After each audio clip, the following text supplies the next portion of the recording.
Hi, my name's Lucy Goff. I'm the founder of LYMA. We're so excited to have today, for our first Power to Change podcast, Professor Paul Clayton and Dr Glass. We're going to be discussing how to live 10 years younger, how the LYMA laser is so much more powerful than LED, and how I was once offered a butt lift during a massage. I wanted to speak to you because everyone asks me so many questions, and they're always asking me questions of the answers that I've received from the two of you. I think, I'm so blessed, having a relationship with both of you. So if we've ever got a question, I know that I can come to you. And so many people don't have access to the scientific brains that I have access to, and they rely on Google and things like that basically just tells you whatever the SEO ranking wants to tell you. So it's really kind of to get some information about cutting through the myths, looking at what the best way to live younger, to change yourself. I guess there's so much that we can do, and yet sometimes we just don't even know where to start. I guess what would be your top tip to live to your absolute best? If you were going to do one thing, what would it be? Well, first, let's start out by examining where we are today. There's a lot of room for improvement. One of the most interesting studies in this area is called the Doetinchem cohort. And as the name implies, this is a study that's been going on for quite some time in Holland, the Netherlands. And they've been following generations, 3 generations now, I believe, looking at metabolic and physical fitness and all kinds of parameters. And what they've shown, I think, really, without any doubt, is that we're aging less successfully than our parents did, and perhaps a little less successfully than their parents. So we're not living well at all. We are not aging correctly or well, which means there's a lot of room for improvement. So the negative side is we're aging more rapidly than we should be doing, than we used to be doing. The positive implication of this, there is room for improvement. But why are we aging faster? We've got so much technology at our fingertips. We're so advanced as a world, and yet why are we masking our, I guess maybe we are looking as though we're aging better because of cosmetic advances, but is the reality that what's going on inside is just a bit shocking? Well, I think that a lot of that technology is not used correctly. We misuse it. We are very easily seduced into living unhealthy lifestyles. So in nutritional terms, we are offered a dizzying array of ultra-processed foods, which are designed by food engineers using something called bliss point technology. Well, what people used to do when they developed a new range of products, they'd take an audience, give each of them samples, and earnest-looking men and women with notebooks would wander amongst them and get their responses. And the version of the new product which had the highest score would be the one that would go into production. The problem is, as we've learned from Dr. House, is that everyone lies, and you can't trust what people say. They might well be giving you the answers they think you want to hear. There might be all kinds of other things which are confusing and distracting from what's really going on. So the big food companies don't really do that anymore. The way they do this is that they will put your head inside an MRI scanner and then give you the food. And then they can see your pleasure centers light up. And you can't hide that. You can't simulate that. And they'll tinker around with the fat and the sugar and the salt content and the degree of crunch and mouthfeel until they're hitting all the lights really, really brightly.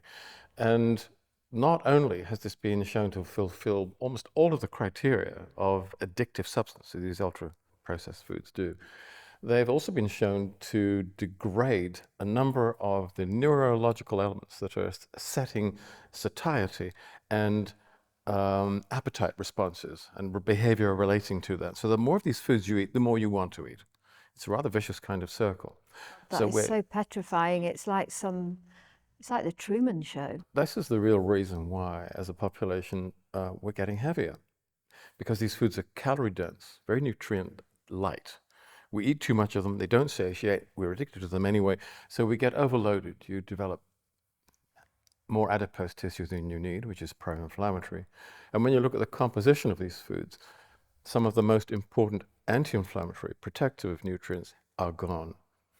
They've been replaced by a group of compounds for various reasons, which are pro-inflammatory. On balance, these foods are very pro-inflammatory, which is why the more of them you eat, the sicker you get, and the more you die, actually. My God, this is like so depressing. Is that what, I mean, what do you see in a clinic? Like, do you notice that people are aging faster now on the outside? You see more kind of 50-year-olds that look older than they are, or 30-year-olds that look older than they are? Are you seeing kind of more younger people coming in for a facelift? I think it's widely variable. I think it's important to remember that the skin is an organ. It's actually the largest organ in the body. So just like the kidney or the heart, the skin forms a number of functions, and skin health is reflective of general health. So actually, you cannot, in my opinion, have poor skin health, but be likely to be healthy on the inside too. So I see patients who are in their 30s whose skin health is more akin to someone in their 50s, for example. I occasionally I see someone in their 50s whose skin health is more akin to someone in their 30s. Is that me, Graham? That's yes, yes. Because I Lucy, use the LYMA that's you. laser. Is that me? So I think that it never ceases to amaze me what comes through the door, actually, because there are such wide differences. And these are usually reflective of the choices that people have made throughout their life, and not the genetic legacy handed to them by past generations. So let's start with the LYMA supplement. Obviously, this is the first product that we brought out, and it's something that changed my life. Well, I'll never forget when you sent those ingredients through the post, and I just thought nothing could help me. And within a few weeks, I was back at work. I just felt myself again, and I never thought anything could cut through the dizziness, the weakness, the lack of focus, like my whole body had finished. Like, why does the LYMA supplement work to help you just feel better? What is the tonic in it? There's no doubt that there's a very comprehensive relationship between what you eat, your exposome in general, but what you put into your mouth in particular. But I was eating a really good diet. Like, it couldn't have been any better. Probably not quite perfect enough. I mean, I don't know what people think of as a healthy diet.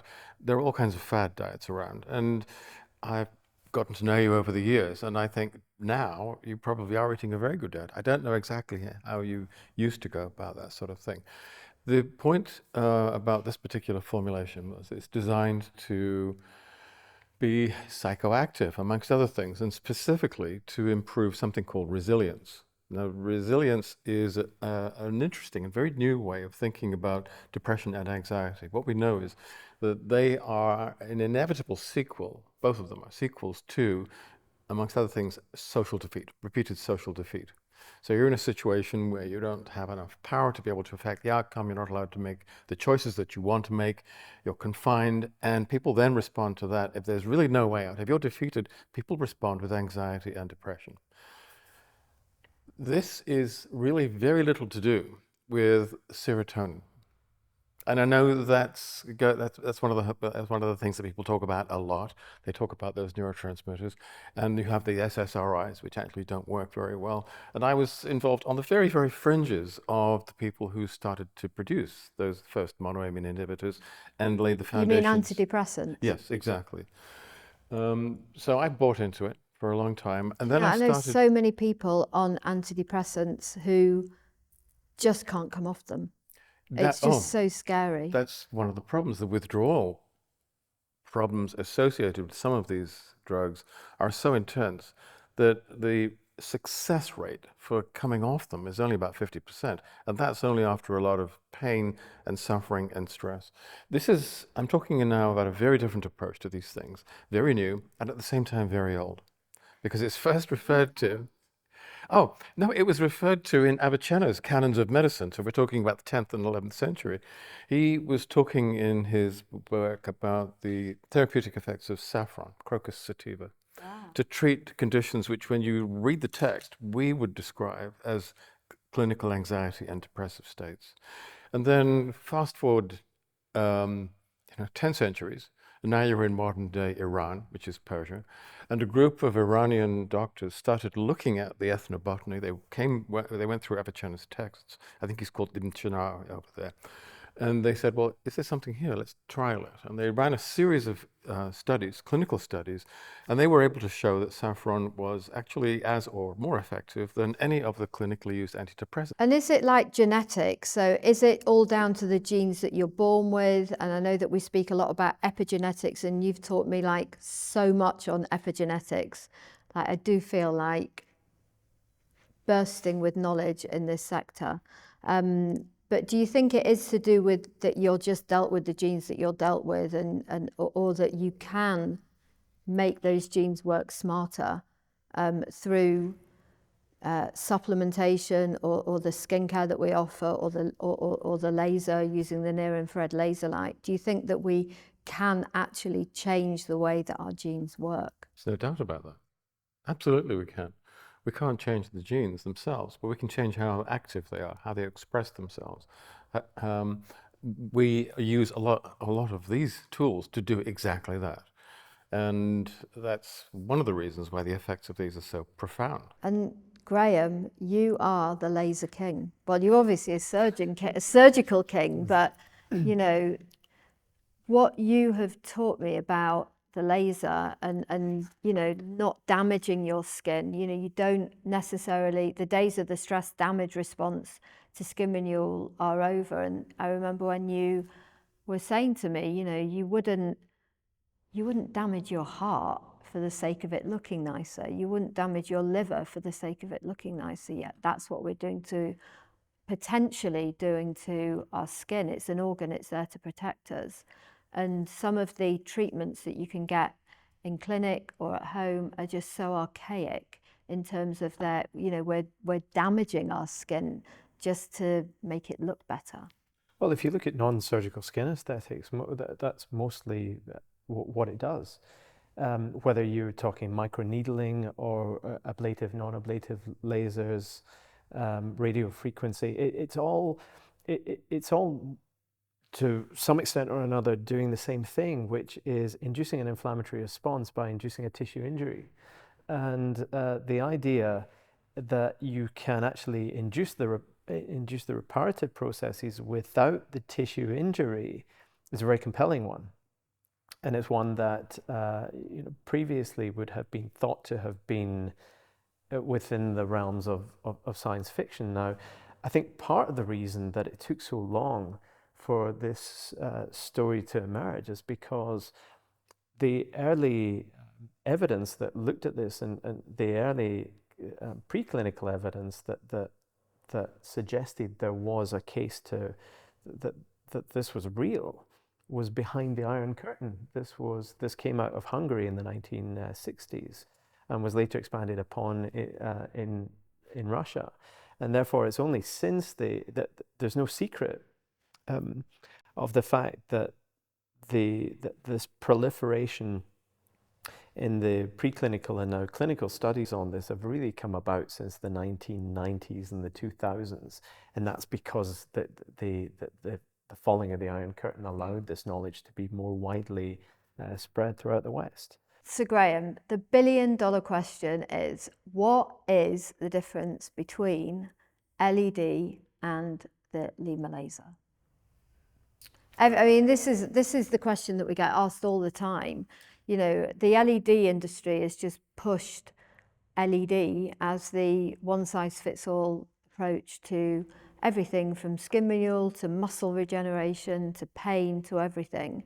And then obviously we brought the LYMA laser technology out. So tell us why the LYMA laser is so much more powerful than near-infrared LED. Okay, so in essence, LED and laser are two ways of making light. Okay, an LED is a light form that was developed around the 1960s, and the technology has improved over time, and they now have what we call quasi-monochromatic LEDs. So in other words, they are flexible enough that they can produce light of a single wavelength, but it's scattered light, like the light that you get from a light bulb. Laser light light amplification by the stimulated emission of radiation, that's what laser stands for, is light that is produced by the excitation of what's called a lasing medium. A lasing medium, that's why you might hear things like carbon dioxide laser, ruby laser, argon laser. These are the lasing media. This is what has been excited by into releasing electrons. And these, when they fall back down into a low energy state, they produce a photon. And the photon that's produced is of a single wavelength, always a single wavelength. And the mechanism of packaging these photons into a laser beam produces light that is not only of the same wavelength, but it is also it has properties such as temporal and spatial coherence. It's polarized. It's collimated. All of these terms mean that the light wave is packaged in a very specific way, and every light wave is the same. Given the fact that there are about 7 or 8 different properties of laser light, the idea that the only thing that matters in the laser light, that the only thing that matters in light is the wavelength, is an idea that the LED industry would like to be true. Because if it is, then there is no difference between LED and laser light. The fact is that the mathematics would suggest that it isn't, that there are other properties about the laser, some of these other 7 or 8 properties about laser light that are equally, if not more important than the wavelength of the light in terms of conferring a biological response in human tissue. So what is it? Why is laser light inside the body? Once it hits the skin, why is laser light so much more effective than LED? Well, when light of any kind passes through a medium, it does one of 3 things. It reflects off the medium, it transmits through the medium, or it is absorbed by the medium. Now, those who propose that there is no difference between LED light and laser light are looking at the mechanics of transmission. And they say, hang on, the only thing that matters in transmission is the wavelength of the light. Okay, so yes, that's true. But they're not talking about what happens to the absorbed component of light. We're not interested in the reflective component. You know, if you apply an LED to your skin, you can see the color of that LED against the skin. That's the reflected component. That's in other words, that's the component that is bouncing off your skin and being lost to the ether. So that's not important. What happens to the absorbed component is that in LED light is that the energy intensity of that light falls off exponentially as it passes through the medium. So likely within a few micrometers, the energy density is sufficiently low that it's no longer generating a biological response. Now, there's some evidence to say that laser light, as it absorbed by the medium, behaves fundamentally differently. It doesn't lose energy in the way that LED-based light does. And that makes sense when you think about the way that the wave of that light is constructed. And this is why when it passes through a medium, such as the dermis of the skin, and is absorbed by the dermis is the base layer of the skin. The base layer of the skin. Then it continues to trigger this biological response all the way through, because this is really the layers that we need to be stimulating a biological response. So what you're saying is that LED the biological aspect of LED is not able to penetrate through the skin without losing most of its power, and therefore that's why laser is superior, because it can penetrate through all the layers of the skin into the fat and muscle tissue without losing biological power. That's correct, in essence. That's the theory, and there's evidence to suggest that that's the case.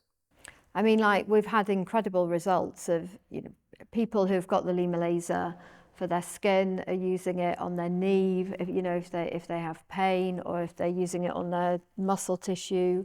if they've like twanged it or something like that. So I guess that's why there's a biological penetration to the laser that the LED just doesn't have. Well, we were talking earlier about this, and not as a clinician, but as a person, as someone who enjoys some sports. I use it myself, and I find it very helpful. In other words, this device is producing this extremely coherent light energy. The photobiomodulating effect is penetrating sufficiently deep to increase to trigger mitochondrial neogenesis, increasing the numbers of mitochondria being formed in the heart. Now, the LED devices, most of it's bouncing off the skin, and as Graham said, it's penetrating at most a couple of microns. With the laser light, you're clearly reaching 4 or 5 inches into the chest. That's a huge difference. There's fantastic evidence for this, of course, and there's evidence for the use of laser light in cardiovascular disease. There's for neurological disease. It's been trialed for use after in traumatic brain injury. So that there is a sense that the potential of this is gathering pace. And the potential therapeutic applications are becoming more and more broad as studies we continue basically to have be to done. live beneath the LYMA laser. Like, how are we going to do that? That is like the challenge that we need to do. How we can just have all of this light all of the time. Just, You know, the question I ask is, what are the limitations of this device? I mean, it seems to have so many potential therapeutic applications in terms of treating neurodegenerative conditions, traumatic brain injury, congestive heart failure, muscle sprains and strains. Increasing available energy in different tissues is a very interesting and potentially very important therapeutic procedure. is that why at the age of 75, I mean, you don't look 75, you've got the world's best head of hair? I have no idea whether that's true or not, but I think that there's a lot of evidence now that links androgenic alopecia, which would I'm not talking about the autoimmune form of the condition, is related to hormonal issues, but it's also related to your overall inflammatory status. So if you do things and eat things which create a more pro-inflammatory milieu inside the body, that interferes with this very delicate balancing act. The hair follicle is an immune privileged site, like the gonads. And that means there's a kind of a very delicately controlled level, physiological level, of inflammation that takes place around the follicle. It's essential for hair growth as it is for spermatogenesis, for the same reasons. So if you interfere with that and overload it, you lead inevitably to deterioration of function, and you end up with visible hair loss. Now, one of the things I don't suffer from is chronic inflammatory stress. I take nutritional precautions to make sure that I don't have that. And I think one of the things that's happened as an end result is I've kept more of my hair than I otherwise might have done. Look, Graham, this is a question that I'm always fascinated by. What do you think the worst things that have happened in the aesthetic industry have been? Like, what are the biggest horrors that you need to rectify, not in your craniofacial surgery, but in your private plastic surgery practice? Okay, so first of all, the worst thing that happened to the aesthetic industry is the aesthetic industry evolved without regulation. And because it is an unregulated industry, the practitioners needn't be qualified in any... It's crazy. That is petrifying. Yeah, so for example, if I was to do surgery, there are so many checks and balances that need to be made in order to make sure that I am the right person to do it. Okay, and this is good, that this gives the patients, we'll call consumers from an aesthetic standpoint, some peace of mind that the person that is operating on you is qualified to do that. The alarming thing from the point of view of aesthetic surgery is that there is no such safeguards. for example, not only can you not be sure that your surgeon is a plastic surgeon, because surgeons from other specialties are also getting in on the act, calling themselves plastic surgeons, Yeah, but my actually dentist offered me dentists some call procedure. themselves aesthetic doctors. I'm like, well, you can give me a filling, Mr. Sure. Dentist. But actually, even worse than that, sometimes people who are not even medically qualified are offering the non-surgical and sometimes surgical aesthetics. I was actually offered a butt lift by somebody that was By a doing a garage massage. It's like, sorry. How did we get to this place? What led us to this unregulated place? Money. Well, it hasn't happened in surgery, as Graham points out. Why did it happen in aesthetic surgery? I think because it fell between the regulatory gaps. But it hasn't in all so like in America, you have to be of a certain level to actually do a procedure. In America, the situation is just as bad, if not worse, than it is in the UK. Really? I thought it was better. In terms of who is offering what. Now, you know, there have been moves to regulate the industry, or at least there have been discussions about regulating the industry, but these discussions seem to have been going on for a long time without any real consensus. So sadly, the onus remains on the consumer, the patient, to do their own research and to do their own vetting and to ask the right questions. I mean, how do you even know, you know? Okay, so in the UK, for example, a good place to start is to see, is my plastic surgeon a member of BAPS or BAPRAS? Now, BAPS is the British Association of Aesthetic Plastic Surgeons. BAPRAS is the British Association of Plastic Reconstructive and Aesthetic Surgeons. Which is the better one? If you are, well, they're slightly different. One is more reconstructive surgery, one is purely the aesthetic surgery angle.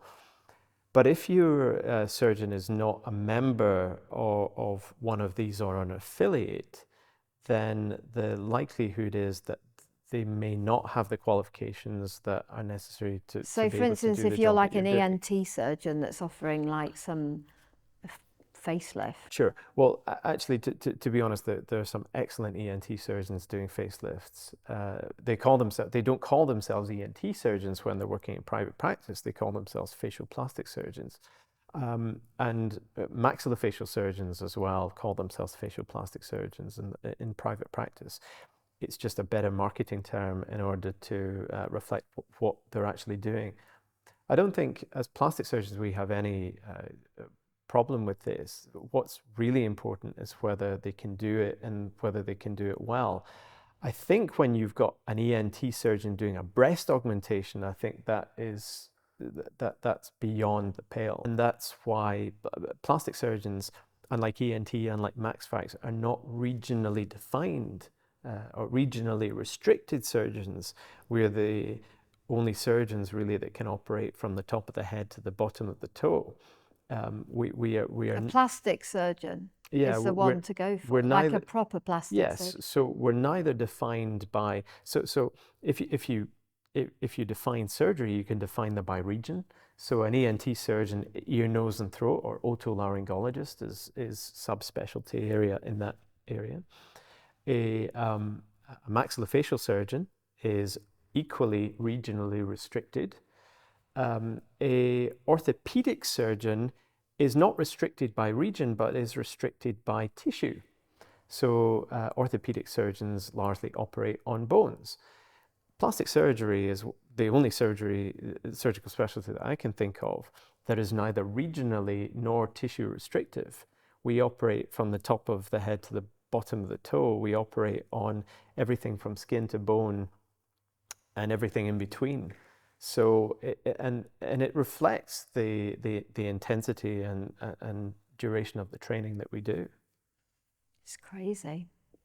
I mean, the responsibility of it, it's like, why would you do something if you were not the best place to do it? I just can't understand it. But I guess that's a moral issue, which we will not get to the bottom of today. Thanks so much for joining me today. We've answered so many questions today that we've been asked so many times, and it's just brilliant that we're all around the table today and able to answer them at the source by the biggest brains in the industry. It's just been really interesting. A couple of things have come up in the discussions that we've been having to one side, which I think are potentially very productive areas to explore. I think, you know, we have got the power to change. There is the power to change out there. It's just getting the most appropriate science and channeling it in the area that it can create, that it can have an effect. So thank you so much. It's so interesting. There's so many questions that we get asked from customers that we've hopefully answered a few of those questions today. Thank you for being with us on our LYMA journey, and thank you so much for everything that you do to help change the lives of so many people for the better.